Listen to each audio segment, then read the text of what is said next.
ਸਤਿ ਸ਼੍ਰੀ ਅਕਾਲ ਜੀ। ਤੁਸੀਂ ਦੇਖ ਰਹੇ ਹੋ ਪ੍ਰਾਈਮ ਏਸ਼ੀਆ ਟੀਵੀ। ਮੈਂ ਪਰਮਵੀਰ ਸਿੰਘ ਬਾਠ ਤੁਹਾਡਾ ਸਾਰਿਆਂ ਦਾ ਸਵਾਗਤ ਕਰਦਾ ਹਾਂ। ਸਵਾਗਤ ਅਸੀਂ ਹਮੇਸ਼ਾ ਕਰਦੇ ਹਾਂ, ਚਾਹੇ ਲੀਡਰ ਕਿਸੇ ਦੇ ਨਾਲ ਪ੍ਰੋਗਰਾਮ ਕਰਨਾ ਹੋਵੇ ਤੇ ਚਾਹੇ ਕਿਸੇ ਹੋਰ ਸ਼ਖਸੀਅਤ ਦੇ ਨਾਲ। ਪਰ ਅੱਜ ਦਾ ਇਹ ਪ੍ਰੋਗਰਾਮ ਅਹਿਮ, ਵਿਸ਼ੇਸ਼, ਖਾਸ ਹੋਣ ਵਾਲਾ ਹੈ। ਵਿਧਾਨ ਸਭਾ ਦੀਆਂ ਚੋਣਾਂ ਸਿਰ ਤੇ ਨੇ। ਸਿਆਸੀ ਪਾਰਟੀਆਂ ਦੇ ਇਲੈਕਸ਼ਨ ਮੈਨੀਫੈਸਟੋ ਜਾਣੀ ਕਿ ਚੋਣ ਐਲਾਨਨਾਮੇ ਤਿਆਰ ਕੀਤੇ ਜਾ ਰਹੇ ਆ। ਕਮੇਟੀਆਂ ਬਣੀਆਂ ਹੋਈਆਂ, ਡਿਊਟੀਆਂ ਲੱਗੀਆਂ। ਲੋਕਾਂ ਦਾ ਮਕਸਦ ਪੰਜਾਬ ਨੂੰ ਪੈਰਾਂ ਸਿਰ ਲਿਆਉਣਾ। ਬਹੁਤੀਆਂ ਸਿਆਸੀ ਪਾਰਟੀਆਂ ਤੇ ਬਹੁਤੇ ਲੀਡਰਾਂ ਦਾ ਮਕਸਦ ਕੁਰਸੀ ਨੂੰ ਹੱਥ ਪਾਉਣਾ ਹੈ, ਕੁਰਸੀ ਤੇ ਬਹਿਣਾ ਹੈ ਤੇ ਪੰਜਾਬ ਦਾ ਰਾਜ ਭਾਗ ਸਾਂਭਣਾ ਤੇ ਮੰਨਣਾ ਹੈ। ਲੋਕਾਂ ਦੇ ਪੱਖ ਤੋਂ 3-4 ਮੁੱਦੇ ਬੜੇ ਅਹਿਮ ਨੇ ਕਿ ਲੋਕਾਂ ਨੂੰ ਚੰਗੀ ਸਿੱਖਿਆ ਮਿਲੇ, ਲੋਕਾਂ ਨੂੰ ਚੰਗੀ ਸਿਹਤ ਮਿਲੇ ਤੇ ਲੋਕਾਂ ਨੂੰ ਚੰਗੀ ਖੁਰਾਕ ਮਿਲੇ, ਕੰਮ ਮਿਲੇ, ਵਾਤਾਵਰਣ ਸਾਫ਼ ਸੁਥਰਾ ਹੋਵੇ। ਇਹਨਾਂ ਦੇ ਵਿੱਚੋਂ ਇੱਕ ਮੁੱਦਾ ਸਿੱਖਿਆ ਦਾ। ਪੈਂਦੀ ਸੱਟੇ ਇੱਕ ਸਵਾਲ ਹੈ ਕਿ ਕੀ ਸਾਡੀਆਂ ਸਿਆਸੀ ਪਾਰਟੀਆਂ ਪੰਜਾਬ ਦੇ ਵਿੱਚ ਕੋਈ ਐਸੀ ਨੀਤੀ ਹੁਣ ਤੱਕ ਦੇ ਵਿਧਾਨ ਸਭਾ ਚੋਣਾਂ ਦੇ ਪ੍ਰਚਾਰ ਦੇ ਵਿੱਚ ਦੇ ਸਕੀਆਂ ਜਿਸ ਨੀਤੀ ਤੋਂ ਪੰਜਾਬ ਦੇ 2 ਕਰੋੜ 12 ਲੱਖ ਵੋਟਰਾਂ ਨੂੰ ਇਹ ਮਹਿਸੂਸ ਹੋਵੇ ਕਿ ਭਾਈ ਆਹ ਨੀਤੀ ਚੰਗੀ ਹੈ। ਇਹਦੇ ਨਾਲ ਸਰਕਾਰੀ ਸਕੂਲ, ਸਰਕਾਰੀ ਕਾਲਜ, ਸਰਕਾਰੀ ਯੂਨੀਵਰਸਿਟੀਆਂ, ਉਹਨਾਂ ਸਕੂਲਾਂ, ਕਾਲਜਾਂ, ਯੂਨੀਵਰਸਿਟੀਆਂ ਦੀਆਂ ਲਾਇਬ੍ਰੇਰੀਆਂ, ਲੈਬੋਰਟਰੀਜ਼, ਖੇਡ ਦੇ ਮੈਦਾਨ, ਹੋਰ ਬੇਸਿਕ ਫੈਸਿਲਿਟੀਜ਼ ਤੇ ਜਿਹੜੀ ਸਿੱਖਣ ਸਿਖਾਉਣ ਦੀ ਇੱਕ ਪ੍ਰਕਿਰਿਆ ਹੁੰਦੀ ਹੈ, ਪੜ੍ਹਨ ਪੜ੍ਹਾਉਣ ਦੀ ਇੱਕ ਪ੍ਰਕਿਰਿਆ ਹੁੰਦੀ ਹੈ, ਟੀਚਿੰਗ ਲਰਨਿੰਗ ਦਾ ਜਿਹੜਾ ਪ੍ਰੋਸੈਸ ਹੁੰਦਾ ਹੈ ਕਿ ਕੀ ਉਹ ਠੀਕ ਤਰੀਕੇ ਦੇ ਨਾਲ ਚੱਲ ਸਕੇਗਾ, ਬੱਚਾ ਉੱਥੇ ਜਾ ਕੇ ਮਨਚਿੱਤ ਲਾ ਕੇ ਪੜ੍ਹ ਸਕੇਗਾ। ਕੀ ਇੱਦਾਂ ਦੀ ਕੋਈ ਨੀਤੀ ਦੇ ਸਕਿਆ? ਕਿਉਂਕਿ ਜੇ ਤਾਂ ਆਪਾਂ ਇਹਨਾਂ ਗੱਲਾਂ ਦੇ ਵਿੱਚ ਪਏ ਰਹੇ ਕਿ ਇੱਥੋਂ ਵੱਡਾ ਮੁਕਾਬਲਾ ਹੋ ਰਿਹਾ, ਇੱਥੇ ਛੋਟਾ ਹੋ ਰਿਹਾ, ਇੱਥੇ ਆਹ ਲੀਡਰ ਕਸੂਤਾ ਫਸ ਗਿਆ, ਇੰਨੇ ਬੰਦੇ ਪਾਰਟੀ ਛੱਡ ਗਏ, ਉਹਦੇ ਨਾਲ 5 ਸਾਲ ਅਸੀਂ ਫਿਰ ਉੱਥੇ ਹੀ ਖਲੋਤੇ ਹੋਣਾ ਜਿੱਥੇ ਹੁਣ ਖਲੋਤੇ ਹਾਂ। ਇਸ ਕਰਕੇ ਅੱਜ ਅਸੀਂ ਇੱਕ ਖਾਸ ਸ਼ਖਸੀਅਤ ਦੇ ਨਾਲ ਗੱਲ ਕਰਨ ਜਾ ਰਹੇ ਹਾਂ। ਉਹਨਾਂ ਨੇ PhD ਕੀਤੀ ਹੈ ਸਿੱਖਿਆ ਦੇ ਉੱਤੇ, ਖਾਸ ਤੌਰ ਦੇ ਉੱਤੇ ਪੰਜਾਬ ਦੀ ਮੁੱਢਲੀ ਸਿੱਖਿਆ, ਪ੍ਰਾਇਮਰੀ ਸਿੱਖਿਆ ਜਾਂ ਸਕੂਲੀ ਸਿੱਖਿਆ ਜਿਹੜੀ ਹੈ ਉਹ ਕਿਹੋ ਜਿਹੀ ਹੈ, ਕਿਹੋ ਜਿਹੀ ਹੋਣੀ ਚਾਹੀਦੀ ਹੈ, ਕੀ ਸਰਕਾਰਾਂ ਉਹਦੇ 'ਤੇ ਜਿੰਨੇ ਕੁ ਪੈਸੇ ਸਿੱਖਿਆ 'ਤੇ ਖਰਚਣੇ ਚਾਹੀਦੇ ਨੇ ਕੀ ਖਰਚ ਰਹੀਆਂ। ਇੱਕ ਮਾਡਲ ਵੀ ਇਹਨਾਂ ਨੇ ਤਿਆਰ ਕੀਤਾ, ਉਹਦੇ ਬਾਰੇ ਵੀ ਆਪਾਂ ਚਰਚਾ ਕਰਾਂਗੇ। ਪਰ ਸਭ ਤੋਂ ਪਹਿਲਾਂ ਡਾਕਟਰ ਸੁਖਵਿੰਦਰ ਸਿੰਘ ਚੀਮਾ ਸਾਹਿਬ ਦਾ ਆਪਾਂ ਸਵਾਗਤ ਕਰਦੇ ਹਾਂ। ਚੀਮਾ ਸਾਹਿਬ, ਸਵਾਗਤ ਹੈ ਤੁਹਾਡਾ ਪ੍ਰਾਈਮ ਏਸ਼ੀਆ ਟੀਵੀ ਤੇ। ਸਤਿ ਸ਼੍ਰੀ ਅਕਾਲ ਬਾਠ ਸਾਹਿਬ। ਪ੍ਰਾਈਮ ਏਸ਼ੀਆ ਦੇ ਸਾਰੇ ਦਰਸ਼ਕਾਂ ਨੂੰ ਪਿਆਰ ਭਰੀ ਸਤਿ ਸ਼੍ਰੀ ਅਕਾਲ। ਮੈਂ ਧੰਨਵਾਦੀ ਹਾਂ ਪ੍ਰਾਈਮ ਏਸ਼ੀਆ ਟੀਮ ਦਾ ਜਿਨ੍ਹਾਂ ਨੇ ਮੈਨੂੰ ਆਪਣੇ ਪਲੇਟਫਾਰਮ ਤੇ ਆਪਣੇ ਵਿਚਾਰ ਰੱਖਣ ਦਾ ਮੌਕਾ ਦਿੱਤਾ। ਚੀਮਾ ਸਾਹਿਬ, ਬਹੁਤ ਸਾਰੀਆਂ ਗੱਲਾਂ ਬਾਤਾਂ ਜਿਹੜੀਆਂ ਕਰਨ ਵਾਲੀਆਂ, ਆਪਾਂ 2 ਹਿੱਸਿਆਂ ਦੇ ਵਿੱਚ ਵੰਡ ਕੇ ਪ੍ਰੋਗਰਾਮ ਕਰਾਂਗੇ। ਇੱਕ ਤਾਂ ਤੁਸੀਂ ਪੰਜਾਬ ਦੀ ਐਜੂਕੇਸ਼ਨ ਦਾ ਇੱਕ ਮਾਡਲ ਤਿਆਰ ਕੀਤਾ ਹੈ ਕਿ ਇਸ ਤਰੀਕੇ ਦੇ ਨਾਲ ਚੰਗੀ ਸਿੱਖਿਆ ਦਿੱਤੀ, ਪ੍ਰਦਾਨ ਕੀਤੀ ਜਾ ਸਕਦੀ ਹੈ, ਮਾਹੌਲ ਤਿਆਰ ਕੀਤਾ ਜਾ ਸਕਦਾ। ਪਰ ਇਹਦੇ ਤੋਂ ਪਹਿਲਾਂ ਕਿ ਅਸੀਂ ਕੋਈ ਬਦਲ ਪ੍ਰਦਾਨ ਕਰੀਏ, ਅਸੀਂ ਕੋਈ ਅਲਟਰਨੇਟਿਵ ਦਈਏ, ਇਹ ਜਾਣਨਾ ਬਹੁਤ ਜ਼ਰੂਰੀ ਹੈ ਕਿ ਸਾਡਾ ਮੌਜੂਦਾ ਸਾਡੇ ਹਾਲਾਤ ਕੀ ਨੇ। ਕੇਰਲਾ ਸੂਬਾ ਬਹੁਤ ਪੜ੍ਹਿਆ ਲਿਖਿਆ ਮੰਨਿਆ ਜਾਂਦਾ, 100% ਸਾਖਰਤਾ ਦਰ ਉੱਥੇ ਮੰਨੀ ਜਾਂਦੀ ਹੈਗਾ ਭਾਰਤ ਦਾ ਹੀ ਹੈ, ਕਾਨੂੰਨ ਸੰਵਿਧਾਨ ਉੱਦਾਂ ਦਾ ਹੀ ਲਾਗੂ ਹੁੰਦਾ ਹੈ। ਤੁਸੀਂ ਜਿਹੜੀ PhD ਕੀਤੀ ਹੈ, ਤੁਸੀਂ ਰਿਸਰਚ ਕੀਤੀ ਹੈ, ਖੋਜ ਕੀਤੀ ਹੈ, ਉਹ ਵਿੱਤ ਨੂੰ ਲੈ ਕੇ ਹੈ, ਸਿੱਖਿਆ ਦੇ ਉੱਤੇ ਖਰਚੇ ਜਾਂਦੇ ਪੈਸਿਆਂ ਨੂੰ ਲੈ ਕੇ ਆ। ਪਰ ਕੰਪੈਰੀਜ਼ਨ ਤੁਸੀਂ ਪੰਜਾਬ ਤੇ ਕੇਰਲਾ ਦਾ ਕੀਤਾ। PhD ਦੇ ਖੋਜਕਰਤਾ ਹੋਣ ਦੇ ਨਾਤੇ, ਅਸਿਸਟੈਂਟ ਪ੍ਰੋਫੈਸਰ ਹੋ ਤੁਸੀਂ ਐਜੂਕੇਸ਼ਨ ਡਿਪਾਰਟਮੈਂਟ ਦੇ ਵਿੱਚ, ਉਹਦੇ ਨਾਤੇ ਸਿੱਖਿਆ ਦੇ ਨਾਲ ਜੁੜੇ ਹੋਣ ਦੇ ਨਾਤੇ, ਪੰਜਾਬ ਦੇ ਭਵਿੱਖ ਲਈ ਚਿੰਤਤ ਹੋਣ ਦੇ ਨਾਤੇ, ਸਭ ਤੋਂ ਪਹਿਲਾ ਸਵਾਲ ਹੈ ਕਿ ਕੀ ਮੌਜੂਦਾ ਸਮੇਂ ਦੇ ਵਿੱਚ ਜਿਹੜਾ ਪੰਜਾਬ ਦਾ ਸਕੂਲੀ ਸਿੱਖਿਆ ਦਾ ਪੱਧਰ ਹੈ, ਤੁਸੀਂ ਉਹਦੇ ਤੋਂ ਸੰਤੁਸ਼ਟ ਹੋ ਜਾਂ ਤੁਹਾਨੂੰ ਲੱਗਦਾ ਹੈ ਕਿ ਉਹਦੇ ਵਿੱਚ ਸੁਧਾਰ ਦੀ ਲੋੜ ਹੈ? ਜੇ ਸੁਧਾਰ ਦੀ ਲੋੜ ਹੈ ਤਾਂ ਪੰਜਾਬ ਦੀ ਵਿਧਾਨ ਸਭਾ ਦੀ ਚੋਣ ਦੇ ਵਿੱਚ ਹੁਣ ਤੱਕ ਦੇ ਜਿੰਨੇ ਕੁ ਬਿਆਨ ਆਏ, ਲੱਗਦਾ ਕਿ ਕੋਈ ਸੁਧਾਰ ਕਰਨਾ ਚਾਹੁੰਦਾ ਹੈ? ਬਾਠ ਸਾਹਿਬ, ਤੁਹਾਡੇ ਬਹੁਤ ਹੀ ਸੋਹਣੇ ਪ੍ਰਸ਼ਨ ਦੇ ਉੱਤਰ 'ਚ ਮੈਂ ਆਪਣੇ ਖੋਜ ਕਾਰਜ ਤੋਂ ਸ਼ੁਰੂ ਕਰਾਂਗਾ। ਮੇਰੇ ਜਿਹੜਾ PhD ਦਾ ਖੋਜ ਕਾਰਜ ਦਾ ਵਿਸ਼ਾ ਰਿਹਾ ਉਹ ਸੀਗਾ ਪੰਜਾਬ ਦੀ ਸਕੂਲੀ ਸਿੱਖਿਆ ਦੀ ਵਿੱਤ ਦੀ ਐਡਿਕੁਏਸੀ, ਜਿਸ ਨੂੰ ਅਸੀਂ ਉਚਿਤਤਾ ਆਖਦੇ ਹਾਂ, ਔਰ ਉਸ ਦੀ ਇਕੁਇਟੀ ਜਿਸ ਵਿੱਚ ਅਸੀਂ ਸਮਾਨਤਾ ਦੀ ਗੱਲ ਕੀਤੀ ਹੈ, ਤੇ ਐਫੀਸ਼ੀਐਂਸੀ ਜਿਸ ਨੂੰ ਅਸੀਂ ਆਖਦੇ ਹਾਂ ਕਿ ਵਿੱਤ ਨੂੰ ਕੁਸ਼ਲਤਾ ਨਾਲ ਕਿਵੇਂ ਜਿਹੜਾ ਹੈ ਵਰਤਿਆ ਜਾਣਾ ਚਾਹੀਦਾ। ਜਿੱਥੋਂ ਤੱਕ ਤੁਸੀਂ ਆਖਦੇ ਹੋ ਕਿ ਅਸੀਂ ਵਰਤਮਾਨ ਪ੍ਰਬੰਧ ਤੋਂ ਸੰਤੁਸ਼ਟ ਹਾਂ, ਮੈਂ ਤੁਹਾਨੂੰ ਦੱਸਣਾ ਚਾਹਾਂਗਾ ਕਿ ਇਹ ਇੱਕ ਤਰ੍ਹਾਂ ਨਾਲ ਸਾਡੇ ਇੱਥੇ ਪੰਜਾਬ ਜਿਹੜਾ ਹੈ, ਇਸ ਦਾ ਸਿੱਖਿਆ ਢਾਂਚਾ ਇੱਕ ਦਵੰਦ ਚੋਂ ਗੁਜ਼ਰ ਰਿਹਾ। ਮੈਂ ਸ਼ੁਰੂ ਕਰਦਾ 2011 ਦੇ ਵਿੱਚ ਆਈ ਜਿਹੜੀ ਹੈਗੀ ਹੈ SSA ਦੀ ਰਿਪੋਰਟ ਦੇ ਉੱਤੋਂ, ਜਦੋਂ ਪੰਜਾਬ ਨੂੰ ਇੱਕ ਪਾਸੇ ਸਿੱਖਿਆ ਦੇ ਜਿਹੜਾ ਇਨਫਰਾਸਟਰਕਚਰ ਦੇ ਵਿੱਚ ਪੰਜਾਬ ਸਰਬੋਤਮ ਜਿਹੜਾ ਸੂਬਾ ਹੋਣ ਦਾ ਅਵਾਰਡ ਜਿੱਤਦਾ ਹੈ, ਉਸੇ ਸਾਲ ਹੀ ਜਦੋਂ ਸਾਡੀ ਸੈਂਸਸ ਰਿਪੋਰਟ ਆਉਂਦੀ ਹੈ ਤੇ ਪੰਜਾਬ ਸਾਖਰਤਾ ਦਰ 'ਚ ਭਾਰਤ ਦੇ ਜਿਹੜੇ 28 ਸੂਬੇ ਦੀ ਉਹਨਾਂ ਵਿੱਚੋਂ ਜਿਹੜਾ ਹੈ ਥੱਲਿਓਂ 21ਵੇਂ ਰੈਂਕ ਤੇ ਖਿਸਕ ਜਾਂਦਾ ਹੈ, ਜਦੋਂ ਕਿ 2001 ਦੇ ਵਿੱਚ ਉਹ 16ਵੇਂ ਰੈਂਕ ਤੇ ਹੈ। ਇੱਕ ਪਾਸੇ ਅਸੀਂ ਜਿਹੜਾ ਇਨਫਰਾਸਟ੍ਰਕਚਰ ਹੈ, ਆਧਾਰਭੂਤ ਢਾਂਚਾ ਹੈ ਸਾਡਾ ਜਿਹੜਾ ਸਿੱਖਿਆ ਤੰਤਰ ਦਾ, ਉਹਦੇ ਵਿੱਚ ਅਸੀਂ ਸਿਖਰਤਾ ਤੇ ਪਹੁੰਚਦੇ ਹਾਂ ਤੇ ਅਸੀਂ ਭਾਰਤ ਨੂੰ ਲੀਡ ਕਰਦੇ ਹਾਂ। ਤੇ ਦੂਸਰੇ ਪਾਸੇ ਜਦੋਂ ਅਸੀਂ ਆਪਣੇ ਜਿਹੜੀ ਹੈ ਲਿਟਰੇਸੀ ਜਾਂ ਸਾਖਰਤਾ ਦੀ ਦਰ ਦੀ ਗੱਲ ਕਰਦੇ ਹਾਂ ਤੇ ਅਸੀਂ ਨਿਘਾਰ ਵੱਲ ਨੂੰ ਜਾਂਦੇ ਹਾਂ। ਇਸ ਦਵੰਦ ਨੂੰ ਅਸੀਂ ਜਦੋਂ ਵੇਖਣ ਤੇ ਪਰਖਣ ਦੀ ਕੋਸ਼ਿਸ਼ ਕੀਤੀ, ਉਹਦੇ ਵਿੱਚੋਂ ਹੀ ਸਾਡੇ ਖੋਜ ਕਾਰਜ ਦਾ ਜਿਹੜਾ ਆਧਾਰ ਜਿਹੜਾ ਬਣਿਆ ਤੇ ਫਿਰ ਅਸੀਂ ਇਸ ਨੂੰ 3 ਪੱਧਰਾਂ ਦੇ ਉੱਪਰ ਜਿਹੜਾ ਵਿਚਾਰਨ ਦੀ ਕੋਸ਼ਿਸ਼ ਕੀਤੀ ਹੈ, ਜਿਹਦੇ ਵਿੱਚ ਅਸੀਂ ਇੱਕ ਕੰਪੈਰੀਜ਼ਨ ਜਿਹੜਾ ਹੈ ਭਾਰਤ ਦੇ ਵਿੱਚ ਜਿਹੜਾ ਵਿੱਤ ਐਲੋਕੇਟ ਕੀਤਾ ਜਾਂਦਾ ਹੈਗਾ ਸਿੱਖਿਆ ਨੂੰ, ਉਹਦੇ ਵਿੱਚ ਅਸੀਂ ਇੰਟਰਨੈਸ਼ਨਲ ਕੰਪੈਰੀਜ਼ਨ ਕੀਤਾ।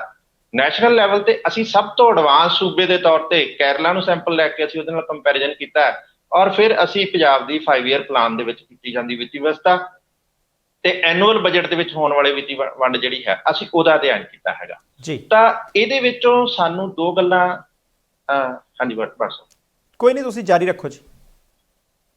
ਇਹਦੇ ਵਿੱਚੋਂ ਸਾਨੂੰ ਜਿਹੜੀ ਗੱਲ ਇੱਥੇ ਨਿਕਲ ਕੇ ਜਾਂ ਸਾਡੇ ਸਾਹਮਣੇ ਉੱਭਰ ਕੇ ਆਉਂਦੀ ਹੈ ਉਹ ਇਹ ਹੈ ਕਿ ਕੇਰਲਾ ਤੇ ਪੰਜਾਬ ਦੋਨੋਂ ਹੀ ਇੱਕੋ ਸਾਲ ਦੇ ਵਿੱਚ ਅਮਰਜ ਹੁੰਦੀਆਂ ਸਟੇਟਸ ਨੇ। ਦੋਨਾਂ ਦਾ ਜਿਹੜਾ ਅਸੀਂ ਬੇਸਿਕ ਰੂਟ ਦੇਖਦੇ ਹਾਂ ਤਾਂ ਦੋਨੋਂ ਐਗਰੇਰੀਅਨ ਜਿਹੜੀਆਂ ਨੇ ਖੇਤੀ ਆਧਾਰਿਤ ਸਟੇਟਾਂ ਨੇ, ਪਰ ਇੱਕ ਪਾਸੇ ਜਿਹੜਾ ਹੈ ਕੇਰਲਾ ਉਹ ਸਾਨੂੰ ਸਾਖਰਤਾ ਦੀ ਜਿਹੜੀ ਹੈ 100% ਵੱਲ ਨੂੰ ਵੱਧਦਾ ਦਿਖਦਾ ਹੈ ਤੇ ਅਸੀਂ ਅੱਜ ਵੀ ਭਾਰਤ ਦੇ ਵਿੱਚ ਪਿਛਲੇ ਪਾਸਿਓਂ ਜਿਹੜਾ ਹੈਗਾ 21ਵੇਂ ਨੰਬਰ ਤੇ ਆਉਂਦੇ ਆ। 2017 ਦੀ ਇੱਕ ਸਾਡੇ ਕੋਲ ਨੈਸ਼ਨਲ ਅਚੀਵਮੈਂਟ ਰਿਪੋਰਟ ਆਉਂਦੀ ਹੈ ਸਰਵੇ ਦੀ, ਜਿਹਦੇ ਵਿੱਚ ਭਾਰਤ ਜਿਹੜਾ ਹੈ ਪੰਜਾਬ ਜਿਹੜਾ ਭਾਰਤ ਦੇ ਵਿੱਚੋਂ 22ਵੇਂ ਰੈਂਕ ਤੇ ਆਉਂਦਾ ਹੈ ਤੇ ਉਹਦੇ ਵਿੱਚੋਂ ਵੀ ਸਾਡੇ ਜਿਹੜੇ ਤੀਜੀ ਜਮਾਤ ਦੇ ਬੱਚੇ ਆ ਉਹ ਮੈਥ ਸਿਰਫ 56% ਆਪਣੀ ਯੋਗਤਾ ਰੱਖਦੇ ਆ, ਜਾਂ ਸਮਾਜਿਕ ਸਿੱਖਿਆ ਦੇ ਵਿੱਚ ਜਿਹੜਾ ਹੈ 57% ਰੱਖਦੇ ਆ, ਭਾਸ਼ਾ 'ਚ 63% ਰੱਖਦੇ ਆ ਤੇ 8ਵੀਂ 'ਚ ਪਹੁੰਚਦੇ ਉਹਨਾਂ ਦੀ ਜਿਹੜੀ ਇਹ ਪ੍ਰਾਪਤੀ ਹੈ ਉਹ ਘਟ ਕੇ 31% ਰਹਿ ਜਾਂਦੀ ਹੈ, ਗਣਿਤ 'ਚ 37% ਰਹਿ ਜਾਂਦੀ ਹੈ ਸਾਡੇ ਕੋਲ ਜਿਹੜੀ ਹੈ ਸਮਾਜਿਕ ਸਿੱਖਿਆ ਤੇ 54% ਭਾਸ਼ਾ 'ਚ ਰਹਿ ਜਾਂਦੀ ਹੈ। ਇਹਦਾ ਮਤਲਬ ਹੈ ਕਿ ਜਿਵੇਂ ਜਿਵੇਂ ਬੱਚਾ ਕਲਾਸਾਂ 'ਚ ਉੱਪਰ ਨੂੰ ਵੱਧਦਾ ਜਾਂਦਾ ਤੇ ਉਹਦੀਆਂ ਪ੍ਰਾਪਤੀਆਂ ਦਾ ਪੱਧਰ ਜਿਹੜਾ ਡਿੱਗਦਾ ਜਾਂਦਾ। ਫਿਰ ਅਸੀਂ ਇਸ ਨੂੰ ਘੋਖਣ ਦੀ ਕੋਸ਼ਿਸ਼ ਕੀਤੀ ਤੇ ਸਾਨੂੰ ਇਹਦਾ ਜਿਹੜਾ ਰੂਟ ਨਿਕਲਿਆ ਉਹ ਨਿਕਲਦਾ ਹੈ 1991 'ਚ ਜਦੋਂ ਹੀ ਅਸੀਂ ਇਕਨੋਮਿਕ ਪਾਲਿਸੀ ਅਡਾਪਟ ਕਰਦੇ ਹਾਂ, ਲਿਬਰਲਾਈਜ਼ ਜਿਹੜੀ ਹੈ ਪ੍ਰਾਈਵੇਟਾਈਜ਼ ਤੇ ਗਲੋਬਲਾਈਜ਼ ਦੀ, ਉਸੇ ਦੇ ਪੈਰਲਲ ਅਸੀਂ DPP ਪ੍ਰੋਗਰਾਮ ਜਿਹੜਾ ਹੈ ਲੈ ਕੇ ਆਉਂਦੇ ਹਾਂ। ਇੱਥੇ ਹੀ ਸਾਡਾ ਜਿਹੜਾ ਹੈ ਵਿਗਾੜ ਸ਼ੁਰੂ ਹੁੰਦਾ।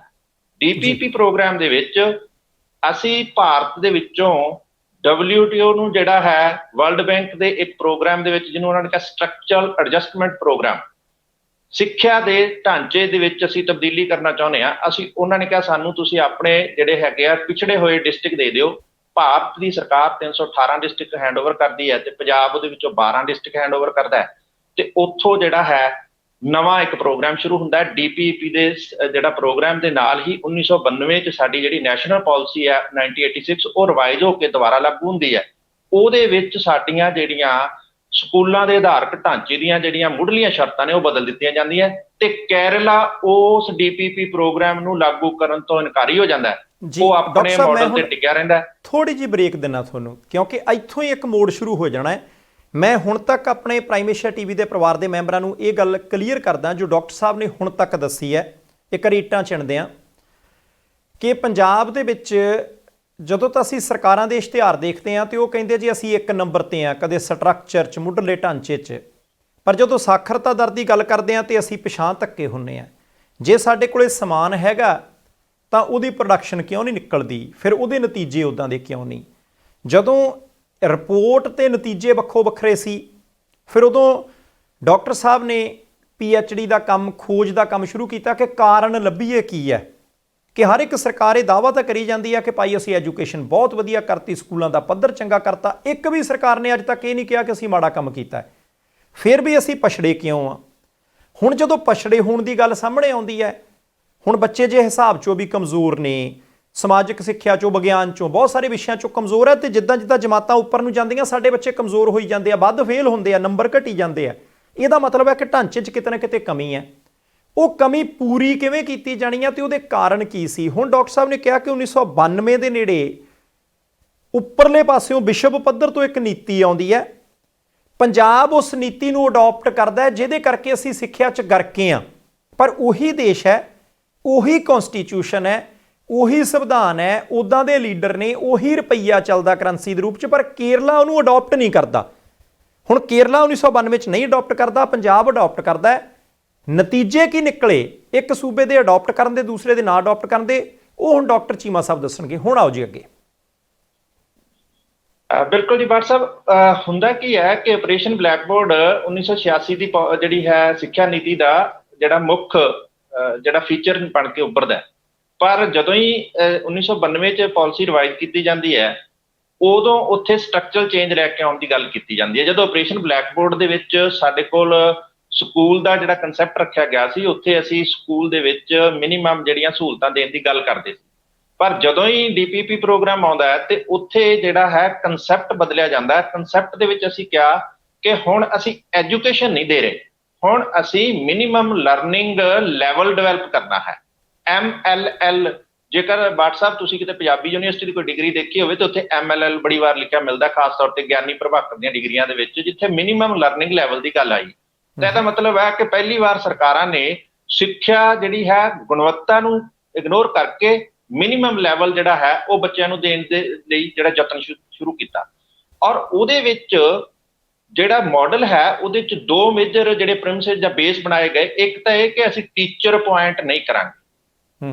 ਵਰਲਡ ਬੈਂਕ ਦੀ ਨੀਤੀ ਆਖਦੀ ਹੈ ਕਿ ਅਸੀਂ ਟੀਚਰ ਦੀ ਥਾਂ ਤੇ ਪੈਰਾ ਟੀਚਰ ਰੱਖਾਂਗੇ, ਤੇ ਉਹਨਾਂ ਨੇ ਉਸ ਟੀਚਰ ਦੀ ਯੋਗਤਾ ਜਿਹੜੀ ਹੈ ਉਸ ਨੂੰ ਟ੍ਰੇਨਿੰਗ ਤੋਂ ਬਿਨਾ, ਕਿਸੇ ਵੀ ਡਿਗਰੀ ਤੋਂ ਬਿਨਾ, +2 ਪਾਸ ਕੋਈ ਵੀ ਪਰਸਨ ਜਿਹੜਾ ਹੈ ਉਹ ਟੀਚਰ ਲੱਗ ਸਕਦਾ ਹੈ। ਔਰ ਅਸੀਂ ਉਸਦੇ ਟੀਚਰ ਹੋਣ ਦਾ ਨਾਮ ਵੀ ਬਦਲ ਦਿੱਤਾ, ਅਸੀਂ ਉਹਦੇ ਨੋਮੈਨਕਲੇਚਰ ਜਿਹੜਾ ਹੈ ਉਹਦੇ ਵਿੱਚ ਵੀ ਚੇਂਜ ਲੈ ਆਂਦੀ। ਹੁਣ ਅਸੀਂ ਕਹਿਣਾ ਸ਼ੁਰੂ ਕੀਤਾ ਇਹ ਪੇਂਡੂ ਸਹਾਇਕ ਟੀਚਰ ਹੈ, ਇਹ ਸਿੱਖਿਆ ਕਰਮੀ ਹੈ, ਇਹ ਸਿੱਖਿਆ ਵਲੰਟੀਅਰ ਹੈ, ਔਰ ਉਹ ਬਿਨਾਂ ਕਿਸੇ ਟ੍ਰੇਨਿੰਗ ਤੋਂ ਹੈ, ਨਾ ਉਹ ETT ਪਾਸ ਹੈ, ਨਾ ਉਹ B.Ed ਦੀ ਟ੍ਰੇਨਿੰਗ ਲੈ ਕੇ ਆਇਆ, ਔਰ ਉਹ ਬੱਚਾ ਬਿਨਾਂ ਕਿਸੇ ਜਿਹੜਾ ਹੈ ਪੜ੍ਹਨ ਪੜ੍ਹਾਉਣ ਦੇ ਤਰੀਕਿਆਂ ਦੀ ਜਾਣਕਾਰੀ ਤੋਂ ਉਹ ਟੀਚਰ ਅਪੁਆਇੰਟ ਹੁੰਦਾ ਹੈ, ਤੇ ਫਿਰ ਉਹ ਬੱਚਿਆਂ ਨੂੰ ਪੜ੍ਹਾਉਣ ਦਾ ਜਿਹੜਾ ਹੈ ਜ਼ਿੰਮੇਵਾਰੀ ਲੈਂਦਾ ਹੈ, ਔਰ ਉਹਦੀ ਤਨਖਾਹ ਜਿਹੜੀ ਹੈ ਉਹਨੂੰ ਲਮਸਮ ਕਰ ਦਿੱਤਾ ਜਾਂਦਾ। ਇੱਕ ਨਿਗਾਰ ਜਿਹੜਾ ਹੈ ਇੱਥੇ ਆਉਂਦਾ। ਦੂਸਰਾ ਜਿਹੜਾ ਇਸ ਡਿਜ਼ਾਈਨ ਦਾ ਪਿਲਰ ਬਣਦਾ ਉਹ ਹੈ ਕਿ ਮਲਟੀ ਸਬਜੈਕਟ ਤੇ ਮਲਟੀ ਸਟੇਜ ਟੀਚਿੰਗ। ਉਹ ਕੀ ਕਹਿੰਦੇ ਆ ਕਿ ਟੀਚਰ ਅਸੀਂ 2 ਹੀ ਦੇਵਾਂਗੇ, ਕਲਾਸਾਂ 5 ਹੋਣਗੀਆਂ, ਇਕੱਠੇ ਹੀ ਬਿਠਾ ਲਏਗਾ ਟੀਚਰ, ਔਰ ਜਦੋਂ ਮੈਥ ਪੜ੍ਹਾਉਣਾ ਸ਼ੁਰੂ ਕਰੇਗਾ, ਮੈਥ ਦਾ ਸਬਜੈਕਟ ਪਹਿਲੀ ਦੇ ਕਿਤਾਬ ਖਿਲਾਏਗਾ, 10 ਮਿੰਟ ਪੜ੍ਹਾਇਆ, ਦੂਜੀ ਦਾ ਪੜ੍ਹਾਇਆ, ਤੀਸਰੀ ਦਾ ਪੜ੍ਹਾਇਆ, ਚੌਥੀ ਦਾ ਪੜ੍ਹਾਇਆ, ਪੰਜਵੀਂ ਦਾ ਪੜ੍ਹਾਇਆ। ਦਾ ਮਤਲਬ ਹੈ ਕਿ ਉਹ ਮਲਟੀ ਸਟੇਜ ਪੜ੍ਹਾ ਰਿਹਾ।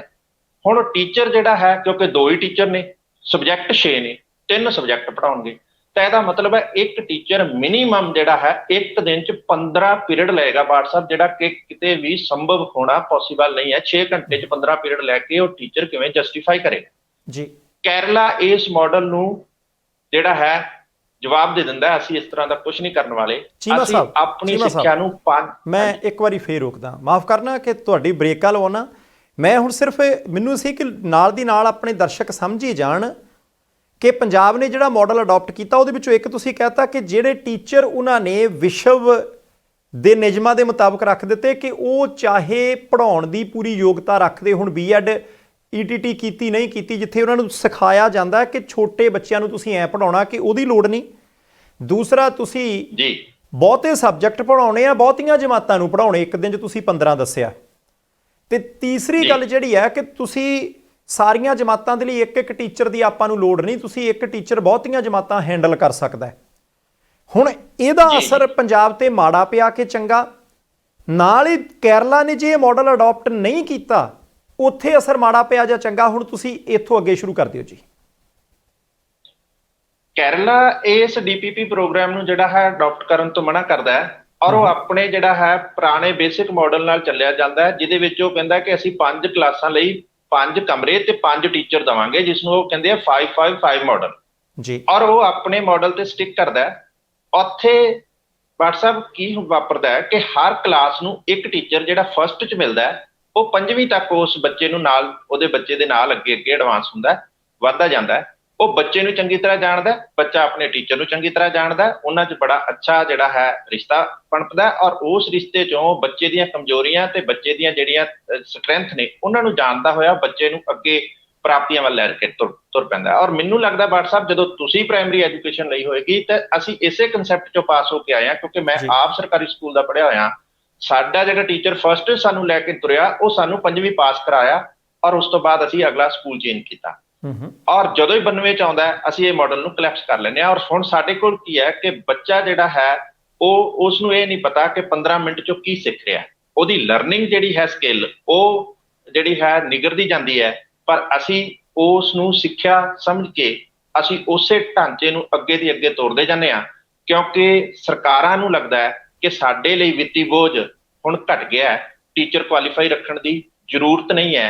ਅਸੀਂ ਸਕੂਲਾਂ ਨੂੰ ਪੇਂਟ ਦਾ ਬ੍ਰਸ਼ ਮਰਾ ਦਈਏ, ਚਮਕਾ ਦਈਏ, ਗੇਟ ਸੋਹਣੇ ਬਣਾ ਦਈਏ, ਇਨਫਰਾਸਟ੍ਰਕਚਰ ਢਾਂਚੇ 'ਚ ਅਸੀਂ ਫਸਟ ਹੋ ਕੇ ਵੱਡੇ ਵੱਡੇ ਬੈਨਰ ਲਵਾ ਕੇ ਦੱਸ ਦਈਏ ਕਿ ਅਸੀਂ ਸਿੱਖਿਆ ਦੇ ਵਿੱਚ ਸੁਧਾਰ ਕਰ ਦਿੱਤਾ। ਮੈਨੂੰ ਪ੍ਰੋਫੈਸਰ ਮੋਹਨ ਸਿੰਘ ਦੀ ਉਹ ਸ਼ਬਦ ਯਾਦ ਆਉਂਦੇ ਆ ਕਿ ਇੱਟਾਂ ਤੋਂ ਬਣੇ ਮਕਾਨ ਨੂੰ ਘਰ ਨਹੀਂ ਆਉਂਦੇ, ਘਰ ਉਸ ਨੂੰ ਆਖਦੇ ਨੇ ਜਿੱਥੇ ਲੋਕ ਆਪਣੇ ਭਾਵਾਂ ਨਾਲ ਰਿਸ਼ਤੇ ਜੋੜਦੇ ਨੇ।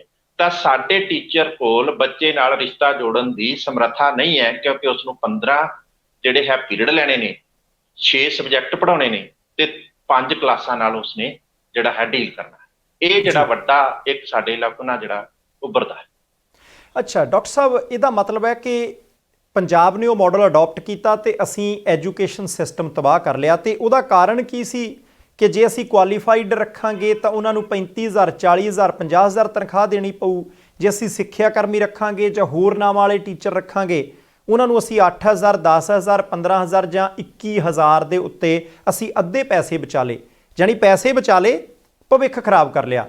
ਮੇਰਾ ਸਵਾਲ ਇਹ ਹੈ ਕਿ ਕੀ ਕੇਰਲਾ ਦੇ ਵਾਂਗ ਪੰਜਾਬ ਦੀ ਕੋਈ ਸਰਕਾਰ ਵੀ ਉਸ ਮਾਡਲ ਨੂੰ ਡਿਨਾਈ ਕਰ ਸਕਦੀ ਸੀ, ਜਾਂ ਜੇ ਤੁਹਾਡੇ ਕੋਲੇ ਜਾਣਕਾਰੀ ਹੋਵੇ ਕਿ ਅਸੀਂ ਅਜੇ ਵੀ ਉਹ 5+5+5 ਵਾਲੇ ਮਾਡਲ ਦੇ ਉੱਤੇ ਵਾਪਸ ਆ ਸਕਦੇ ਹਾਂ?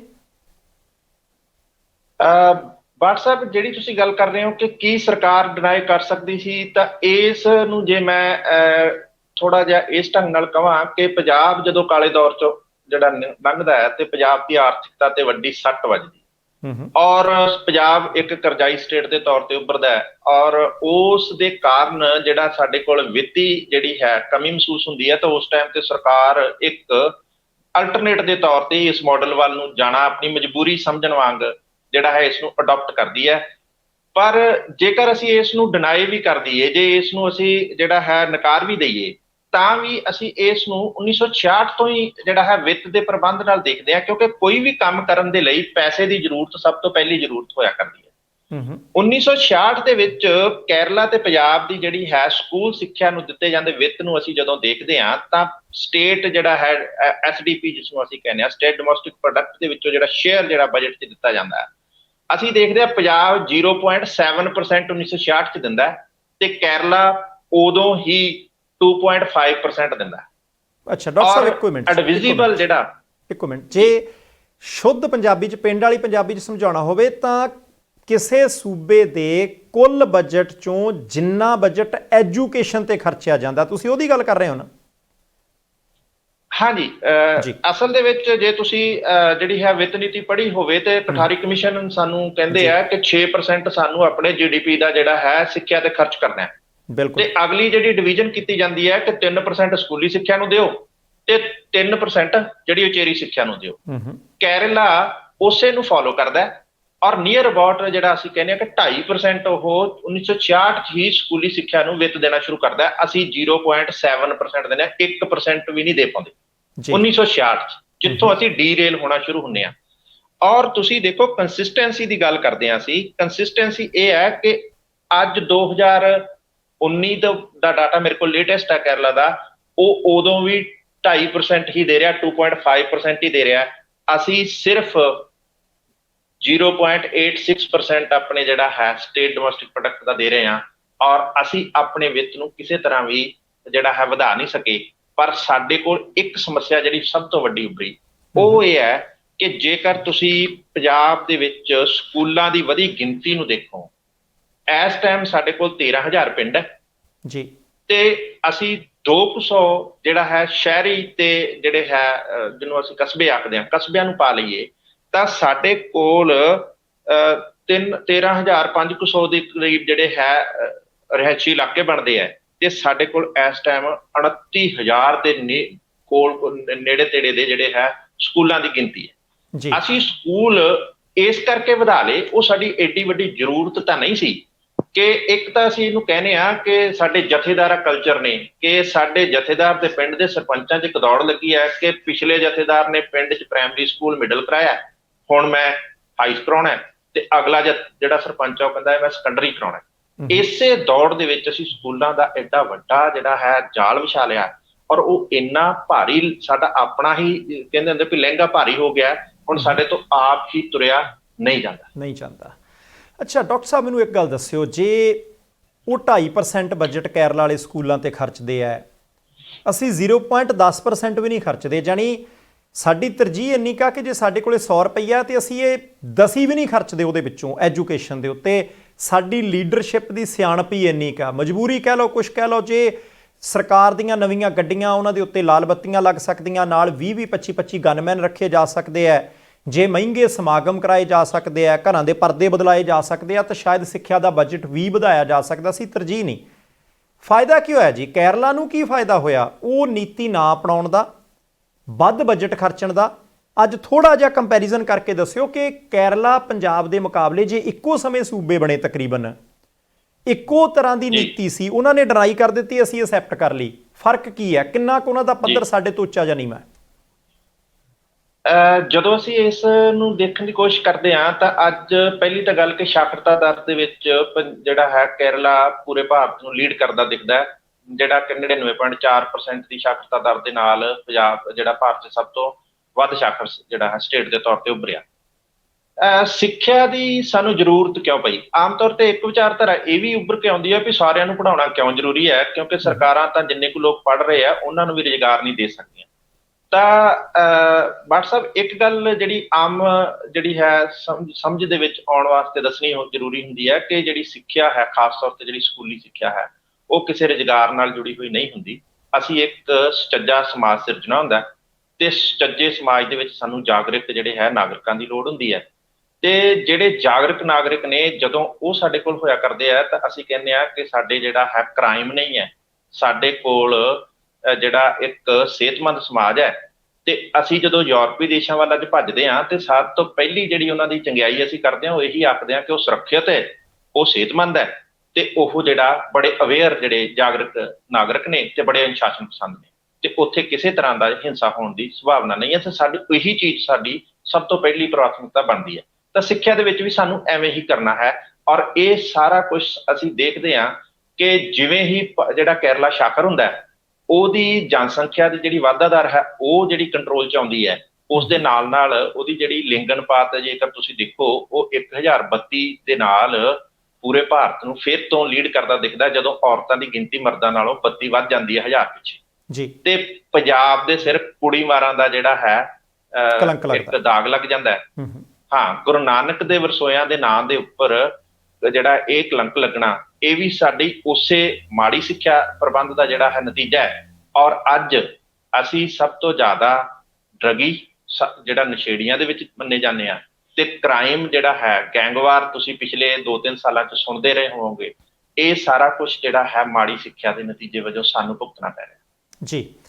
ਡਾਕਟਰ ਸਾਹਿਬ, ਕਮੀਆਂ ਨਿਕਲ ਗਈਆਂ, ਕੀ ਤੁਹਾਨੂੰ ਜਿਹੜੀ ਚੀਜ਼ ਨਜ਼ਰ ਆ ਗਈ, ਹੋਰ ਬਹੁਤ ਸਾਰੇ ਚਿੰਤਕਾਂ ਨੂੰ ਨਜ਼ਰ ਆ ਗਈ, ਜਿਹੜੇ ਐਜੂਕੇਸ਼ਨਿਸਟ ਨੇ, ਸਿੱਖਿਆ ਮਾਹਿਰ ਨੇ, ਸ਼ਾਸਤਰੀ ਨੇ, ਉਹਨਾਂ ਨੂੰ ਨਜ਼ਰ ਆ ਗਈ 1966 ਤੋਂ ਪੰਜਾਬ ਦੇ ਲੋਕਾਂ ਨਾਲ ਧੋਖਾ ਹੋ ਰਿਹਾ, ਜਦੋਂ ਪੰਜਾਬ ਸੂਬਾ ਮੋਰਚੇ ਲਾ ਕੇ ਲਿਆ 76 86 96 6 ਤਾਂ 16 50 ਸਾਲ, ਇਹ ਤਾਂ 6 ਉੱਪਰ ਲਾ ਲਈਏ 56 ਸਾਲ ਸਰਕਾਰਾਂ ਆਈਆਂ, ਰਾਸ਼ਟਰਪਤੀ ਰਾਜ ਆਇਆ, ਕਦੇ ਕਿਸੇ ਦੀ ਸਰਕਾਰ ਆ ਗਈ, ਕਦੇ ਕੋਈ ਵਿਰੋਧੀ ਧਿਰ 'ਚ ਆ ਗਿਆ, ਕੋਈ ਐਮਪੀ ਬਣ ਗਿਆ।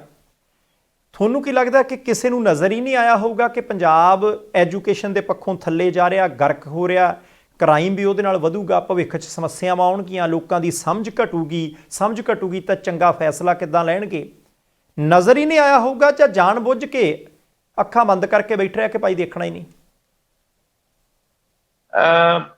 ਬਾਟ ਸਾਹਿਬ, ਇਸ ਦੀ ਜਿਹੜੀ ਪ੍ਰਿਸ਼ਠਭੂਮੀ ਹੈ ਉਹ ਮੈਂ 1991-92 ਤੋਂ ਬਾਅਦ ਦੇਖਦਾ, ਜਦੋਂ ਸਾਡੀਆਂ ਸਰਕਾਰਾਂ ਨੂੰ ਜਿਹੜੀ ਅਫਸਰਸ਼ਾਹੀ ਚਲਾਉਣਾ ਸ਼ੁਰੂ ਕਰਦੀ ਹੈ, ਔਰ ਉਹਦੇ ਵਿੱਚ ਵੱਡਾ ਵਰਤਾਰਾ ਇਹ ਵਾਪਰਦਾ ਹੈ ਕਿ ਪੰਜਾਬ ਦੇ ਵਿੱਚੋਂ IAS ਤੇ ਜਿਹੜੇ ਹੈ IPS ਜਿਹੜੇ ਲੋਕਾਂ ਦੀ ਗਿਣਤੀ ਉਹ ਘਟ ਜਾਂਦੀ ਹੈ, ਤੇ ਦੂਸਰੀਆਂ ਸਟੇਟਾਂ ਤੋਂ ਆਇਆ ਜਿਹੜਾ ਅਫਸਰ ਹੈ ਉਹ ਉਨੀ ਜਿਹੜੀ ਭਾਵਨਾ ਨਾਲ ਲੋਕ ਭਲਾਈ ਜਾਂ ਲੋਕਾਂ ਦੀ ਜਿਹੜੀ ਹੈ ਉਸਾਰੀ, ਜਾਂ ਅਸੀਂ ਕਹਿੰਦੇ ਹਾਂ ਕਿ ਮਨੁੱਖੀ ਸਰੋਤ ਜਿਹੜਾ ਹੈ ਉਸ ਦੇ ਵਿਕਾਸ ਵੱਲ ਉਹਨਾਂ ਦ੍ਰਿੜ ਨਹੀਂ ਹੁੰਦਾ।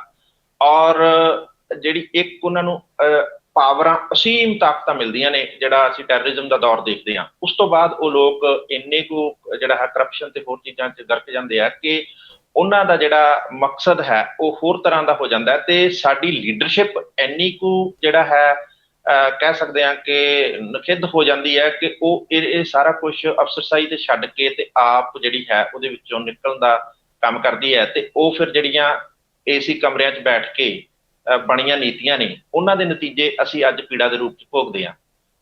ਇੱਕ ਹੋਰ ਗੱਲ ਇਹਦੇ 'ਚ ਜੋੜਨ ਵਾਲੀ ਜਿਹੜੀ ਜ਼ਰੂਰੀ ਹੈ ਕਿ ਜਿਹੜੀ ਸਿੱਖਿਆ ਹੈ, ਇਹਦੇ ਦੋ ਮਾਡਲ ਜਿਹੜਾ ਸੰਸਾਰ ਪੱਧਰ ਤੇ ਅਸੀਂ ਵੇਖਦੇ ਹਾਂ। ਇੱਕ ਹੈ ਕਿ ਸਿੱਖਿਆ ਜਿਹੜੀ ਵਿਦ ਅਸੀਂ ਕਹਿੰਦੇ ਹਾਂ ਕਿ ਸਕਿੱਲ, ਅਸੀਂ ਕਹਿੰਦੇ ਐਜੂਕੇਸ਼ਨ ਵਿਦ ਸਕਿੱਲ, ਔਰ ਇੱਕ ਹੈ ਐਜੂਕੇਸ਼ਨ ਐਂਡ ਸਕਿੱਲ ਜੀ। ਸਾਡੇ ਜਿਹੜਾ ਕੇਂਦਰੀ ਪੱਧਰ ਦੇ ਉੱਪਰ ਵੀ ਨੇਤਾਵਾਂ ਦਾ ਜਿਹੜਾ ਦ੍ਰਿਸ਼ਟੀਕੋਣ ਹੈ, ਉਹਦੇ ਵਿੱਚ ਵੀ ਇੱਕ ਮੈਨੂੰ ਬੜੀ ਵੱਡੀ ਕਮੀ ਦੇਖਦੀ ਹੈ ਕਿ ਜਦੋਂ ਮੋਦੀ ਸਾਹਿਬ ਕਹਿੰਦੇ ਅਸੀਂ ਸਕਿੱਲਡ ਇੰਡੀਆ ਜਿਹੜਾ ਹੈ ਬਣਾਉਣਾ ਹੈ, ਤਾਂ ਉਹ ਜਿਹੜਾ ਹੈ ਉਹ ਮਾਡਲ ਹੈ ਐਜੂਕੇਸ਼ਨ ਐਂਡ ਸਕਿੱਲ। ਪਹਿਲਾਂ ਤੁਸੀਂ ਐਜੂਕੇਸ਼ਨ ਦੇ ਦਿਓ, ਫਿਰ ਸਕਿੱਲ ਦੇਵਾਂਗੇ। ਜਦੋਂ ਕਿ ਫਿਨਲੈਂਡ ਇਹਦੇ ਵਿੱਚ ਬੜਾ ਅੱਛਾ ਕੰਮ ਕਰਦਾ ਹੈ। ਉਹ ਕਹਿੰਦਾ ਕਿ 14 ਸਾਲ ਤੱਕ ਹੀ ਤੁਸੀਂ ਬੱਚੇ ਨੂੰ ਸਕੂਲ ਰੱਖ ਸਕਦੇ ਹੋ, ਖਾਸ ਤੌਰ ਤੇ ਉਹ ਬੱਚਾ ਜਿਹੜਾ ਬਿਲੋ ਪਾਵਰਟੀ ਲਾਈਨ, ਗਰੀਬੀ ਰੇਖਾ ਤੋਂ ਥੱਲੜੇ ਪਰਿਵਾਰ ਨਾਲ ਜੁੜਿਆ ਹੈ। ਉਹ 15ਵੇਂ ਸਾਲ ਸੰਸਾਰ ਦਾ ਕੋਈ ਕਾਨੂੰਨ ਉਸ ਨੂੰ ਕਿਤੇ ਨਹੀਂ ਰੋਕਦਾ ਕਿ ਉਹ ਮਾਰਕੀਟ 'ਚ ਨਾ ਜਾ।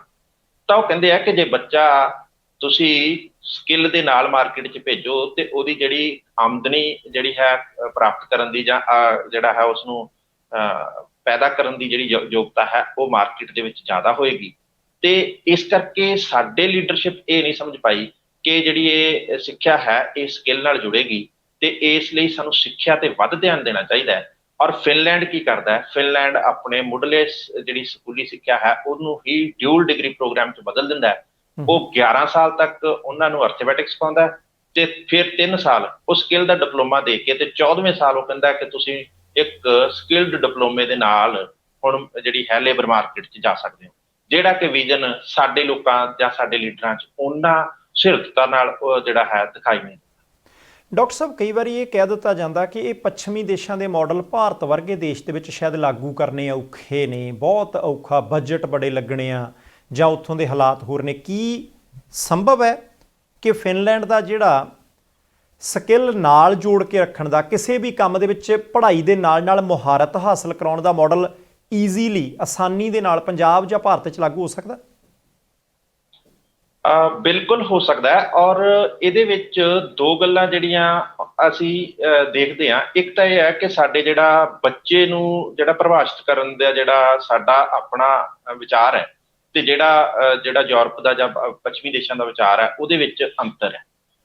ਉਹ ਕਹਿੰਦੇ ਆ ਕਿ ਜਿਹੜਾ 0 ਤੋਂ 17 ਸਾਲ ਤੱਕ ਬੱਚਾ, ਜਦੋਂ ਤੱਕ ਉਹਨੂੰ ਅਡਲਟ ਹੋ ਕੇ ਬਾਲਗ ਮਤ ਅਧਿਕਾਰ ਨਹੀਂ ਮਿਲ ਜਾਂਦਾ, ਤੇ ਅਸੀਂ ਕਹਿੰਦੇ ਹਾਂ ਸਾਡਾ ਬੱਚਾ ਜਿਹੜਾ 6 ਤੋਂ 14 ਸਾਲ ਤੱਕ ਹੀ ਬੱਚਾ ਹੈ। ਅਸੀਂ ਆਪਣਾ ਜਿਹੜਾ ਮੁੱਢਲਾ ਸਿੱਖਿਆ ਦਾ ਅਧਿਕਾਰ ਹੈ ਉਹ ਵੀ 6 ਤੋਂ 14 ਸਾਲ ਤੱਕ ਹੀ ਦਿੰਦੇ ਆ। ਔਰ ਸੰਸਾਰ ਦੇ ਜ਼ਿਆਦਾਤਰ ਦੇਸ਼ ਜਿਹੜੇ ਨੇ ਉਹ 6 ਤੋਂ 14 ਸਾਲ ਹੀ ਦਿੰਦੇ ਆ, ਪੱਛਮੀ ਦੇਸ਼ਾਂ ਨੂੰ ਛੱਡ ਕੇ, ਜਿਹੜੇ ਕਿ 17 ਸਾਲ ਤੱਕ ਬੱਚੇ ਨੂੰ ਮੁਫਤ ਪੜ੍ਹਾਉਂਦੇ ਆ। ਤੇ ਜਦੋਂ ਸਾਨੂੰ ਪਤਾ ਹੈ ਕਿ ਸਾਡਾ ਜਿਹੜਾ ਬੱਚਾ ਹੈ, ਜੇਕਰ ਤੁਸੀਂ ਪੰਜਾਬੀ ਯੂਨੀਵਰਸਿਟੀ ਦਾ ਇੱਕ ਜਿਹੜਾ ਖੋਜ ਕਾਰਜ ਹੈ, ਜਿਹੜਾ ਕਿ ਉੱਘੇ ਅਰਥ ਸ਼ਾਸਤਰੀ ਜਿਹੜੇ ਹੈਗੇ ਆ ਸਰਦਾਰ ਸੁੱਚਾ ਸਿੰਘ ਗਿੱਲ ਵੱਲੋਂ ਕੀਤਾ ਗਿਆ ਸੀਗਾ 2004 'ਚ, ਜੇ ਉਹ ਰਿਪੋਰਟ ਨੂੰ ਦੇਖੋ ਤੇ ਉਹ ਆਂਦੇ ਆ ਕਿ ਪਿੰਡਾਂ ਦੇ ਵਿੱਚੋਂ ਸਿਰਫ 4% ਬੱਚੇ ਹੀ ਜਿਹੜੇ ਉਚੇਰੀ ਸਿੱਖਿਆ 'ਚ ਜਾਂਦੇ ਆ, ਤੇ ਉਹਦੇ 'ਚੋਂ 2.5% ਬੱਚੇ ਹੀ ਆਪਣੀ ਜਿਹੜੀ ਹੈ ਕੋਈ ਡਿਗਰੀ ਪੂਰੀ ਕਰ ਪਾਉਂਦੇ ਆ। ਇਹਦਾ ਮਤਲਬ ਹੈ, ਇਹ ਬਿਲਕੁਲ ਕਲੀਅਰ ਹੈ ਕਿ ਬੱਚੇ ਸਕੂਲ ਤੋਂ ਬਾਅਦ ਸਿੱਖਿਆ ਛੱਡ ਜਾਂਦੇ ਆ। ਤਾਂ ਇਹਦਾ ਮਤਲਬ ਸਾਨੂੰ ਜੋ ਵੀ ਕਰਨਾ ਸਕੂਲ 'ਚ ਹੀ ਕਰਨਾ ਹੈ। ਤੇ ਉਸ ਤੋਂ ਵੀ ਜ਼ਿਆਦਾ ਜਿਹੜੀ ਡੂੰਘੀ ਗੱਲ ਹੈ ਉਹ ਇਹ ਹੈ ਕਿ ਜਿਹੜਾ ਗਰੀਬ ਪਰਿਵਾਰ ਦਾ ਬੱਚਾ ਹੈ, ਜਿਹਨੂੰ ਅਸੀਂ ਫ੍ਰੀ ਪੜ੍ਹਾਉਣ ਦੀ ਗੱਲ ਕਰ ਰਹੇ ਹਾਂ, ਕਿ ਉਹ ਜੇ ਮੁਫਤ ਨਾ ਪੜ੍ਹਾਇਆ ਤੇ ਉਹਨੇ ਸਕੂਲ ਛੱਡ ਜਾਣਾ ਹੈ। ਇਹਦਾ ਮਤਲਬ ਹੈ ਜੇ ਅਸੀਂ ਮੁਫਤ 14 ਸਾਲ ਤੱਕ ਪੜ੍ਹਾ ਰਹੇ ਹਾਂ ਤੇ 15ਵੇਂ ਸਾਲ ਉਹ ਸਕੂਲ 'ਚ ਨਹੀਂ ਆਏਗਾ, ਉਹਦੇ ਮਾਪਿਓ ਉਸ ਨੂੰ ਪੈਸਾ ਖਰਚ ਨਹੀਂ ਕਰ ਸਕਦੇ। ਤੇ ਇਹਦਾ ਮਤਲਬ ਜੋ ਵੀ ਕਰਨਾ ਹੁਣ ਅਸੀਂ 14 ਸਾਲ ਤੱਕ ਹੀ ਕਰਨਾ। ਔਰ ਸਾਡੇ ਕੋਲ ਇਹਦੇ ਵਿੱਚ 2-3 ਮਾਡਲ ਨੇ। ਇੱਕ ਤਾਂ ਜਿਹੜੀ ਕੇਂਦਰ ਦੀ ਵਰਤਮਾਨ ਸਰਕਾਰ ਹੈ, ਉਹਨੇ ਸਕਿੱਲ ਡਿਵੈਲਪਮੈਂਟ ਜਿਹੜਾ ਪ੍ਰੋਗਰਾਮ ਲੈ ਕੇ ਆਂਦਾ, ਅਸੀਂ ਉਸ ਨੂੰ ਇਹਦੇ ਨਾਲ ਜੋੜ ਸਕਦੇ ਹਾਂ। ਇਸ ਤੋਂ ਵੀ ਪਹਿਲਾਂ 1986 'ਚ ਸਾਡੇ ਕੋਲ ਜਿਹੜਾ ਹੈ ਸਕੂਲੀ ਸਿੱਖਿਆ ਦੇ ਵਿੱਚ ਜਿਹੜੇ ਵੋਕੇਸ਼ਨਲ ਵਿੰਗ ਅਸੀਂ ਖੜੇ ਕੀਤੇ ਹੈ, ਉਹ ਸਾਡੇ ਲਈ ਚਿੱਟੇ ਹਾਥੀ ਬਣ ਚੁੱਕੇ ਆ। 2007 ਤੋਂ ਬਾਅਦ ਜਦੋਂ ਮੈਂ ਖੋਜ ਕਾਰਜ ਕਰ ਰਿਹਾ, 2007 ਤੋਂ ਬਾਅਦ ਉਹਨਾਂ ਨੂੰ ਕਿਸੇ ਤਰ੍ਹਾਂ ਦੀ ਕੋਈ ਗ੍ਰਾਂਟ ਨਹੀਂ ਆਈ। ਔਰ ਜਿਹੜਾ ਉਹ ਇਲੈਕਟ੍ਰੀਕਲ ਦਾ ਜਾਂ ਇਲੈਕਟ੍ਰੋਨਿਕ ਦਾ ਡਿਪਲੋਮਾ ਕਰਾਉਂਦੇ ਆ, ਤੇ ਉਹ ਜਿਹੜੀ ਮੋਟਰ ਹੈ ਪੱਖੇ ਦੀ, ਉਹਦੀ ਬਾਈਂਡਿੰਗ ਕਰਨ ਦੇ ਲਈ ਜਿਹੜੀ ਤਾਰ ਹੈ ਉਹਦੀ ਗ੍ਰਾਂਟ 2009 ਚ ਹੀ ਆਈ ਹੈ, ਉਸ ਤੋਂ ਬਾਅਦ ਗ੍ਰਾਂਟ ਹੀ ਨਹੀਂ ਆਈ। ਤਾਂ ਮੈਂ ਪੁੱਛਿਆ ਸਿਖਾਉਂਦੇ ਕਿਵੇਂ ਹੋ? ਕਹਿੰਦੇ ਬਸ ਦਿਖਾਉਂਦੇ ਹੀ ਆ ਜੀ, ਸਿਖਾਉਂਦੇ ਨਹੀਂ ਆ। ਤਾਂ ਉਹਨਾਂ ਨੂੰ ਅਸੀਂ ਵਰਤ ਸਕਦੇ ਹਾਂ। ਇਹ ਗੱਲ ਹੈ ਕਿ ਕੁਸ਼ਲਤਾ ਨਾਲ ਸਾਧਨਾਂ ਨੂੰ ਵਰਤਣ ਦੀ ਤੇ ਸਕੀਮਾਂ ਨੂੰ ਇੱਕ ਜਗ੍ਹਾ ਤੇ ਇਕੱਠੇ ਕਰਨ ਦੀ। ਔਰ ਸਾਡੀ ਜਿਹੜੀ ਅਫਸਰਸ਼ਾਹੀ ਹੈ ਉਹ ਕੇਂਦਰੀ ਜਿਹੜੀਆਂ ਸਕੀਮਾਂ ਨੇ ਉਹਨਾਂ ਨੂੰ ਆਪਣੇ ਹਿੱਤ 'ਚ ਵਰਤਣ 'ਚ ਕਾਮਯਾਬ ਨਹੀਂ ਹੋਈ, ਇਸੇ ਕਾਰਨ ਸਾਨੂੰ ਜਿਹੜਾ ਹੈ ਮੁਸੀਬਤ 'ਚ।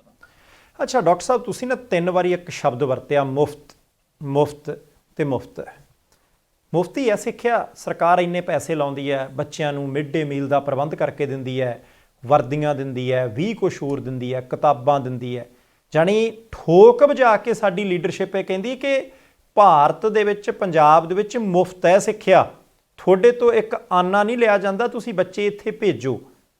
ਇੱਕ ਐਜੂਕੇਸ਼ਨਿਸਟ ਹੋਣ ਦੇ ਨਾਤੇ, ਇੱਕ ਸਿੱਖਿਆ ਮਾਹਿਰ ਹੋਣ ਦੇ ਨਾਤੇ, ਸਿੱਖਿਆ ਸ਼ਾਸਤਰੀ ਹੋਣ ਦੇ ਨਾਤੇ ਤੁਹਾਨੂੰ ਕੀ ਲੱਗਦਾ ਹੈ ਕਿ ਮੁਫਤ ਸਿੱਖਿਆ ਦਾ ਕੰਸੈਪਟ ਸਫਲ ਹੈ? ਸੱਚੀਓ ਸਿੱਖਿਆ ਮੁਫਤ ਹੈ? ਤੇ ਉਹਦੇ ਨਾਲ ਕੀ ਸਿੱਖਿਆ ਜਿਹੜੀ ਹੈ ਮਿਆਰੀ ਵੀ ਹੈ, ਸਟੈਂਡਰਡ ਵਾਲੀ ਵੀ ਹੈ? ਬਾਠ ਸਾਹਿਬ, ਤੁਸੀਂ ਬੜਾ ਅੱਛਾ ਕੁਐਸਚਨ ਕੀਤਾ ਹੈ। ਇਹ ਅਸੀਂ ਆਪਣੇ ਖੋਜ ਕਾਰਜ ਦੇ ਵਿੱਚ ਇੱਕ ਜਿਹੜੀ ਹੈ ਕੇਸ ਸਟੱਡੀ ਇਸ ਤੇ ਵੀ ਕੀਤੀ, ਜਿਸ ਨੂੰ ਅਸੀਂ ਕਿਹਾ ਕਿ ਸਿੱਖਿਆ ਦੀ ਨਿੱਜੀ ਜਿਹੜੀ ਹੈ ਲਾਗਤ ਕੀ ਹੈ। ਉਹਦੇ ਵਿੱਚ ਅਸੀਂ ਇਹ ਕੁਐਸਚਨ ਵੀ ਕੀਤਾ ਕਿ ਕੀ ਸਿੱਖਿਆ ਅਸਲ 'ਚ ਮੁਫਤ ਹੀ ਹੈ, ਮੁਫਤ ਹੈ ਵੀ ਕਿ ਨਹੀਂ। ਤੇ ਉਹਦੇ ਜਵਾਬ 'ਚ ਜਦੋਂ ਅਸੀਂ ਜਿਹੜਾ ਡਾਟਾ ਐਨਾਲਿਸਿਸ ਕਰਕੇ ਆਉਂਦੇ ਹਾਂ ਤੇ ਸਾਨੂੰ ਪਤਾ ਲੱਗਦਾ ਹੈ ਕਿ ਜਿਵੇਂ ਅਸੀਂ ਬੱਚਿਆਂ ਤੋਂ ਛੋਟੇ ਛੋਟੇ ਕੁਐਸਚਨ ਪੁੱਛੇ ਕਿ ਤੁਹਾਨੂੰ ਕਿੰਨੀਆਂ ਯੂਨੀਫਾਰਮ ਜਿਹੜੀਆਂ ਹੈਗੀਆਂ ਮਿਲਦੀਆਂ ਨੇ, ਤਾਂ ਉਹ ਕਹਿੰਦੇ ਆ ਜੀ 1 ਪੇਅਰ ਮਿਲਦਾ ਹੈ। ਅੱਛਾ, ਤੇ ਫਿਰ ਅਸੀਂ ਪੁੱਛਦੇ ਹਾਂ ਕਿ ਉਹ ਕੀ ਗੰਦਾ ਨਹੀਂ ਹੁੰਦਾ? ਉਹ ਤੇ ਜਿਹੜਾ ਤੁਹਾਡੀ ਸ਼ਰਟ ਆ ਉਹ ਵੀ ਚਿੱਟੇ ਰੰਗ ਦੀ ਹੁੰਦੀ ਹੈ। ਉਹ ਕਹਿੰਦੇ ਜੀ ਦੂਸਰੇ ਦਿਨ ਹੀ ਗੰਦਾ ਹੋ ਜਾਂਦਾ। ਤੇ ਜਦੋਂ ਗੰਦਾ ਹੋ ਜਾਂਦਾ ਫਿਰ ਤੀਸਰੇ ਦਿਨ ਕੀ ਪਾਉਂਦੇ ਹੋ? ਕਹਿੰਦੇ ਮਾਂ ਪਿਓ ਨੇ ਬਣਾ ਕੇ ਦਿੱਤਾ। ਤੇ ਫਿਰ ਅਸੀਂ ਪੁੱਛਿਆ ਵੀ ਕਿੰਨੇ ਮਾਂ ਪਿਓ ਨੇ ਬਣਾਏ? ਕਹਿੰਦੇ 2 ਪੇਅਰ ਮਾਂ ਪਿਓ ਨੇ ਬਣਾਏ। ਅੱਛਾ, ਫਿਰ ਅਸੀਂ ਪੁੱਛਿਆ ਤੁਹਾਨੂੰ ਹੋਰ ਮੁਫਤ ਕੀ ਮਿਲਦਾ? ਕਹਿੰਦੇ ਜੀ ਸ਼ੂਜ਼ ਦਾ 1 ਪੇਅਰ ਮਿਲਦਾ, ਸਾਰਾ ਸਾਲ ਚੱਲ ਜਾਂਦਾ। ਕਹਿੰਦੇ ਨਹੀਂ ਜੀ 3 ਮਹੀਨੇ ਬਾਅਦ ਟੁੱਟ ਜਾਂਦਾ, ਕਿਉਂਕਿ ਅਸੀਂ ਉਹਦੇ ਨਾਲ ਖਿੱਦੋ ਵੀ ਖੇਡਣੀ ਹੁੰਦੀ ਹੈ ਜੀ। ਤੇ ਫਿਰ ਬਾਕੀ ਕੌਣ ਲੈ ਕੇ ਦਿੰਦਾ? ਮਾਂ ਪਿਓ ਲੈ ਕੇ ਦਿੰਦੇ ਆ। ਫਿਰ ਅਸੀਂ ਉਹਨਾਂ ਨੂੰ ਪੁੱਛਿਆ ਕਿ ਤੁਹਾਨੂੰ ਹੋਰ ਕੀ ਮੁਫਤ ਮਿਲਦਾ? ਕਹਿੰਦੇ ਜੀ ਸਾਨੂੰ ਕਿਤਾਬਾਂ ਤਾਂ ਮਿਲਦੀਆਂ ਨੇ ਕਦੇ ਕਦੇ, ਔਰ ਉਹ ਵੀ 135 ਰੁਪਏ ਦੀਆਂ। ਜੇ ਉਸ ਤੋਂ ਵੱਧ ਦੀ ਲਾਗਤ ਮਿਲ ਜਾਏ ਤੇ ਉਹ ਕੌਣ? ਉਹ ਵੀ ਪੇਰੈਂਟਸ ਲੈ ਕੇ ਦਿੰਦੇ ਆ। ਫਿਰ ਅਗਲੀ ਗੱਲ ਵੀ ਕਾਪੀਆਂ। ਕਹਿੰਦੇ ਜੀ ਕਾਪੀਆਂ ਦੀ 1 ਸੈੱਟ ਮਿਲਦਾ, ਸਾਰਾ ਸਾਲ ਚੱਲ ਜਾਂਦਾ। ਨਹੀਂ ਜੀ, ਕਹਿੰਦੇ 1 ਮਹੀਨੇ 'ਚ ਭਰ ਜਾਂਦਾ। ਤੇ ਬਾਕੀ ਕੌਣ ਲੈ ਕੇ ਦਿੰਦਾ? ਪੇਰੈਂਟਸ ਲੈ ਕੇ ਦਿੰਦੇ ਆ। ਔਰ ਫਿਰ ਮਿਡ ਡੇ ਮੀਲ ਦਾ ਬੜਾ ਰੌਲਾ ਪਾਇਆ ਜਾਂਦਾ। ਅਸੀਂ ਪੁੱਛਿਆ ਵੀ ਮਿਡ ਡੇ ਮੀਲ 1 ਖਾ ਲੈਂਦੇ ਹੋ 1 ਟਾਈਮ ਦਾ, ਤੇ ਬਾਕੀ 2 ਮਾਂ ਪਿਓ ਦਿੰਦੇ ਆ। ਇੱਕ ਹੋਰ ਬੜੀ ਹੀ ਹਾਸੋਹੀਣੀ ਗੱਲ ਹੈ ਕਿ 8ਵੀਂ ਤੱਕ ਬੱਚੇ ਨੂੰ ਮਿਡ ਡੇ ਮੀਲ ਦਿੱਤਾ ਜਾਂਦਾ, ਕਿਉਂਕਿ ਮਾਂ ਪਿਓ ਗਰੀਬ ਨੇ। ਜਦੋਂ ਹੀ ਬੱਚਾ 9ਵੀਂ 'ਚ ਹੁੰਦਾ ਕਹਿੰਦੇ ਜੀ ਹੁਣ ਨਹੀਂ ਦੇਣਾ। ਉਹ ਬੱਚਾ ਜਿਹੜਾ 8ਵੀਂ 'ਚ 3 ਖਾਂਦਾ ਸੀ ਰੋਟੀਆਂ, ਜਦੋਂ ਉਹ 4 ਖਾਣੀਆਂ ਸ਼ੁਰੂ ਕਰਦਾ ਤੇ ਮਾਂ ਪਿਓ ਅਮੀਰ ਹੋ ਜਾਂਦੇ। ਅਗਲੀ ਗੱਲ ਜਿਹੜੀ ਤੁਸੀਂ ਆਖਿਆ ਕਿ ਕੀ ਇਹ ਸਫਲ ਹੈ, ਕਿ ਅਸਲ ਦੇ ਵਿੱਚ ਇਹ 100% ਹੋ ਗਿਆ? ਮੈਂ ਕਹਿੰਦਾ ਕਿ ਪੰਜਾਬ ਦੇ ਵਿੱਚ ਇੱਕ ਕਹਾਵਤ ਹੈ ਕਿ ਮੁਫਤ 'ਚ ਮਿਲੇ ਤੇ ਪੰਜਾਬੀ ਮੌਤ ਵੀ ਲੈ ਲੈਂਦੇ ਆ। ਤੇ ਕੀ ਜੇ ਇਹ ਬਿਲਕੁਲ ਮੁਫਤ ਹੈ ਤੇ ਕੀ ਫਿਰ ਸਾਡੀ ਜਿਹੜੀ ਸਕੂਲਾਂ ਦੇ ਵਿੱਚ ਦਾਖਲੇ ਦੀ ਦਰ ਹੈ ਉਹ 100% ਨਹੀਂ ਹੋ ਜਾਣੀ ਚਾਹੀਦੀ? ਤੇ ਕਿਉਂ ਅਸੀਂ ਅੱਜ ਤੱਕ 100% ਐਨਰੋਲਮੈਂਟ ਨਹੀਂ ਕਰ ਪਾਏ? ਇਹਦਾ ਕਾਰਨ ਹੀ ਹੈ ਕਿ ਸਾਡੀ ਜਿਹੜੀ ਨਿੱਜੀ ਲਾਗਤ ਹੈ ਮਾਂ ਪਿਓ ਦੀ, ਉਹ ਜਿਹੜੀ ਸਰਕਾਰ ਆਪਣੇ ਵੱਲੋਂ ਮੁਫਤ ਦਿੰਦੀ ਹੈ ਉਸ ਖਰਚੇ ਨਾਲੋਂ ਕਈ ਗੁਣਾ ਜ਼ਿਆਦਾ ਹੈ। ਔਰ ਅਸੀਂ ਇਸ ਨੂੰ 4 ਪੱਧਰ ਦੇ ਉੱਪਰ ਐਨਾਲਿਸਿਸ ਕੀਤਾ, ਜਿਹਦੇ ਵਿੱਚ ਅਸੀਂ primary school, middle school, secondary high school ਤੇ ਸੈਕੰਡਰੀ ਸਕੂਲ ਦੇ ਵਿੱਚ ਅਸੀਂ 6 ਅਲੱਗ-ਅਲੱਗ ਜਿਹੜੇ ਵਿਸ਼ਿਆਂ ਦੀਆਂ ਸਟਰੀਮ ਜਿਹੜੀਆਂ ਪੜ੍ਹਾਈਆਂ ਜਾਂਦੀਆਂ ਨੇ, ਆਰਟਸ ਦਾ, ਮੈਡੀਕਲ, ਨਾਨ ਮੈਡੀਕਲ, ਕਮਰਸ ਤੇ ਵੋਕੇਸ਼ਨਲ ਵਿੰਗ। ਤੇ ਵੋਕੇਸ਼ਨਲ ਵਿੰਗ ਦੇ ਵਿੱਚ ਵੀ ਅਸੀਂ 6 ਜਿਹੜੇ ਹੈਗੇ ਆ ਅਲੱਗ-ਅਲੱਗ ਸਟਰੀਮ ਚੁਣੇ, ਜਿਹਦੇ ਵਿੱਚੋਂ ਉਹ ਕਹਿੰਦੇ ਆ ਸ਼ਾਰਟ ਹੈਂਡ ਦਾ ਜਾਂ ਮਕੈਨੀਕਲ ਦਾ ਜਾਂ ਸਿਵਲ ਦਾ। ਅਸੀਂ ਉਹਨਾਂ ਦੀ ਜਿਹੜੀ ਹੈ ਨਿੱਜੀ ਲਾਗਤ ਦੇਖੀ ਤਾਂ ਦੇਖ ਕੇ ਹੈਰਾਨੀ ਹੁੰਦੀ ਹੈ ਕਿ ਉਹ ਤਾਂ ਮਤਲਬ ਬਹੁਤ ਜ਼ਿਆਦਾ ਹੈ। ਸੰਭਵ ਨਹੀਂ ਹੈ ਕਿ ਇੱਕ ਬੱਚਾ ਮੈਡੀਕਲ ਰੱਖੇ, ਤੁਹਾਡੇ ਸਕੂਲ 'ਚ ਟੀਚਰ ਹੈ ਨਹੀਂ ਤੇ ਉਹਨੂੰ ਪ੍ਰਾਈਵੇਟ ਟਿਊਸ਼ਨ ਰੱਖਣੀ ਪਵੇ, ਤੇ ਅੱਜ ਤੇ ਉਹ ਰੇਟ ਤੁਹਾਨੂੰ ਆਪ ਨੂੰ ਪਤਾ ਕਿੰਨਾ ਹੈ। ਤੇ ਇਸੇ ਕਾਰਨ ਉਹ ਬੱਚਾ ਜਿਹੜਾ ਹੈ ਸਕੂਲ ਛੱਡ ਕੇ ਕਿਸੇ ਲੇਬਰ ਵਾਸਤੇ ਨਿਕਲ ਜਾਂਦਾ ਹੈ। ਤਾਂ ਇਸੇ ਕਾਰਨ ਅਸੀਂ 100% ਸਾਖਰਤਾ ਜਾਂ 100% ਦਾਖਲੇ ਵੱਲ ਕਾਮਯਾਬ ਨਹੀਂ ਹੋ ਜੀ। ਡਾਕਟਰ ਸਾਹਿਬ, ਬੜੀ ਅਜੀਬ ਸਥਿਤੀ ਹੈ ਕਿ ਜਿਹਨੂੰ ਸਰਕਾਰ ਕਹਿੰਦੀ ਹੈ ਕਿ ਮੁਫਤ ਹੈ, ਉਹਦੇ ਉੱਤੇ ਮਾਪਿਆਂ ਦੀ ਲਾਗਤ ਫਿਰ ਵੀ 3 ਤੋਂ 4 ਗੁਣਾ ਆ ਰਹੀ ਹੈ। ਅਸੀਂ ਇੱਕ ਪਾਲਿਸੀ ਅਡਾਪਟ ਕਰ ਲਈ, ਉਹਦੇ ਕਰਕੇ ਸਾਡੇ ਕੋਲੇ ਜਿਹੜੇ ਸਿੱਖਿਅਤ ਪੂਰੀ ਤਰ੍ਹਾਂ ਟ੍ਰੇਨਡ ਟੀਚਰਾਂ ਦੀ ਘਾਟ ਹੋ ਗਈ। ਜੇ ਸਾਰਾ ਕੁਝ ਦਰੁਸਤ ਹੈ ਤਾਂ ਫਿਰ ਪ੍ਰਾਈਵੇਟ ਸਕੂਲਾਂ ਦੇ ਵਿੱਚ ਲੱਖਾਂ ਰੁਪਏ ਲਾ ਕੇ ਬੱਚੇ ਪੜ੍ਹਾਉਣੇ ਕਿਉਂ ਪੈਂਦੇ ਆ? ਹੁਣ ਡਾਕਟਰ ਸਾਹਿਬ, ਗੱਲ ਇਹ ਆ ਕਿ ਆਲੋਚਨਾ ਤਾਂ ਬਹੁਤ ਹੋ ਗਈ ਕਿ ਅਸੀਂ ਆ ਵੀ ਗਲਤ ਕਰ ਲਿਆ, ਉਹ ਵੀ ਗਲਤ ਕਰ ਲਿਆ, ਕੀ ਇਹਦਾ ਕੋਈ ਬਦਲ ਹੈਗਾ ਪੰਜਾਬ ਦੇ ਵਿੱਚ? ਅੱਜ ਆਪਾਂ ਪ੍ਰਾਈਮ ਇਲੈਕਸ਼ਨ ਪ੍ਰੋਗਰਾਮ ਦੇ ਵਿੱਚ ਜੁੜੇ ਹਾਂ, ਨਾ ਤੁਸੀਂ ਸਿਆਸੀ ਹੋ ਨਾ ਮੈਂ ਸਿਆਸੀ ਹਾਂ, ਪਰ ਪ੍ਰਾਈਮ ਇਲੈਕਸ਼ਨ 'ਚ ਇਸ ਕਰਕੇ ਜੁੜੇ ਹਾਂ ਕਿ ਮੈਨੀਫੈਸਟੋ ਬਣ ਰਹੇ ਨੇ ਸਿਆਸੀ ਪਾਰਟੀਆਂ ਦੇ। ਇਹ ਗੱਲ ਕਲੀਅਰ ਹੋ ਗਈ ਕਿ ਕੇਰਲਾ ਸਾਡੇ ਤੋਂ ਅੱਗੇ ਲੰਘ ਗਿਆ, ਉਹੀ ਕਰੰਸੀ ਹੈ, ਉਹੀ ਸੰਵਿਧਾਨ ਹੈ, ਉੱਦਾਂ ਦੇ ਲੋਕ ਨੇ, ਉੱਦਾਂ ਦੀਆਂ ਗਰਮੀਆਂ ਸਰਦੀਆਂ, ਉਹੀ ਖੇਤੀ ਹੈ। ਅਸੀਂ ਪਛਾਣ ਰਹਿ ਗਏ ਜੀ ਕਿ ਨੀਤੀ ਠੀਕ ਨਹੀਂ ਸੀ, ਅਸੀਂ ਦਿਮਾਗਾਂ ਦੀ ਵਰਤੋਂ ਨਹੀਂ ਕੀਤੀ, ਅਸੀਂ ਬਜਟ ਬਹੁਤ ਘੱਟ ਰੱਖਿਆ, 0.8% ਕੱਖ ਨਹੀਂ ਜੇ ਹੁੰਦਾ, ਅਗਲੇ 2.5% ਤੇ ਬੈਠੇ ਆ। ਕੀ ਕੋਈ ਬਦਲਵਾਂ ਪ੍ਰਬੰਧ ਦਿੱਤਾ ਜਾ ਸਕਦਾ ਜੇ, ਕਿਉਂਕਿ ਆਲੋਚਨਾ ਤਾਂ ਕਰ ਲਈ, ਕੀ ਅਸੀਂ ਸਿਆਸੀ ਪਾਰਟੀਆਂ ਨੂੰ ਮੰਨ ਲਓ ਸਮਝ ਨਹੀਂ ਆਈ, ਉਹਨਾਂ ਨੇ ਤਾਂ ਰੈਲੀਆਂ ਕਰਨੀਆਂ, ਰੋਡ ਸ਼ੋਅ ਕਰਨੇ, ਬਾਕੀ ਚੀਜ਼ਾਂ ਕਰਨੀਆਂ, ਬੰਦੇ ਗੰਢਣੇ, ਇੱਧਰੋਂ ਉੱਧਰੋਂ ਪੱਟਣੇ, ਆਪਣੇ 'ਚ ਰੱਖਣੇ, ਆਪਣੇ ਜਾਣੋਂ ਰੋਕਣੇ।